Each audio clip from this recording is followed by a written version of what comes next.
how to post a video on Steam. So that is what I'm going to show you guys in this super quick and easy tutorial. So let's get into it. So the first thing that we need to do is to open our browser.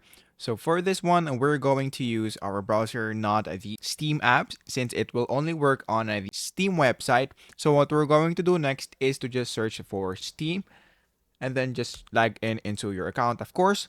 And then once you're now on your Steam account, so you will be redirected into this page. Now, the next thing that we need to do is to actually click our profile, which is right here. So just hover your mouse into your name and then click your profile. And then after that, in this part, you will see this videos. So just click the videos right there.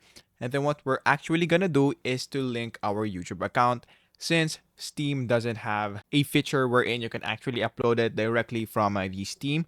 So you will have to link your YouTube account. So that is where you're going to upload your videos. So you're going to upload your videos on your YouTube first. And then after that, once you link your YouTube account, your videos will actually show right here.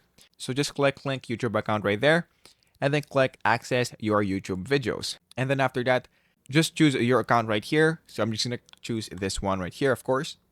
And then click continue. And then after that, just select the video that you want to add and then click add video. After that, as you can see, we have now successfully added a video on our profile. So if we go back right here and then click our profile and then go here on the videos, we now have one, which is right here. So that is basically it. That is how easy it is. That is how to post a video on Steam.